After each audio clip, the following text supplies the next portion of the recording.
So question 4 says, there is a general trend for an increase in ionisation energy across period 3. Now, period 3 is from sodium to argon in your periodic table. And when you're talking about ionisation energies, you need to remember the shape of the graph across a row. So it goes up 2 and then dips a little bit, then goes up 3, then dips a little bit, then goes up another 3. So if you plot across a row of the periodic table, sodium, magnesium, aluminium, we've got phosphorus up here, sulfur, we've got argon at the top, we've got chlorine here, we've got silicon in the middle there. You can look at one of the examples that deviates. So who deviates from the pattern of generally going up? Either aluminium or sulfur as your answer. You need to pick one of those. I'll do each answer and explain what we would write. So the general pattern is same shell, similar shielding, more protons. All of the period 3 elements have 3 shells. So they have the same shells and similar shielding, but as we go along the period, they get more and more protons and the attraction gets stronger. Why does it dip at aluminium and sulfur? So let's take aluminium as our first selection. What is happening? Think about our electronic configuration. So sodium is 3s1, magnesium ends 3s2, and aluminium ends 3p1. So our outer electron, so be careful, aluminium is not in a new subshell. Outer electron in a new subshell. And then you would say that new subshell was higher in energy. You could say further from the nucleus, higher in energy is better. Oops, I've got the higher in energy. And that is why it's slightly easier. Now you could have picked, instead of aluminium, you could pick the other dip, sulfur. And if you pick sulfur, what you need to understand is that when you're doing sulfur, phosphorus is 3p3, sulfur is 3p4. What have we got? We've got a pair of electrons has had to happen in a 3p orbital. And they cause a repulsion. And that's what makes it a tiny bit easier. So you need to pick one of these two and explain. And you can see how my 3 marks are laid out for the answer and then my little explanation.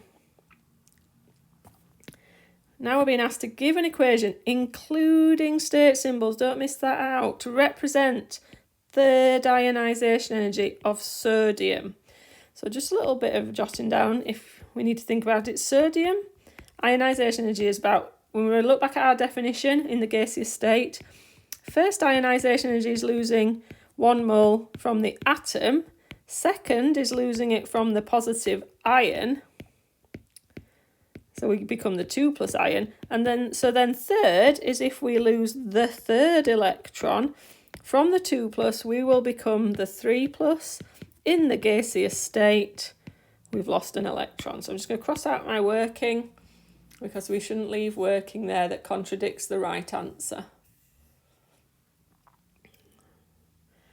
And then in part C, we're being given the successive ionisation energies of a period 3 element. So remember again, this is one of these: sodium, magnesium, aluminium, silicon, phosphorus, sulfur, chlorine or argon. It's in period 3. It's one of these elements. And we're being given its successive ionisation energy. Don't be fooled into thinking it must be element 10 because that's the last ionisation energy. This is just the first 10.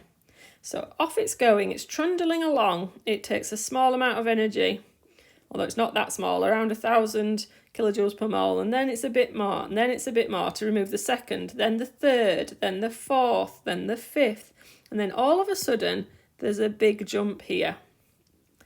So I'm going to not choose my element, I'm going to write my explanation first. There's a big jump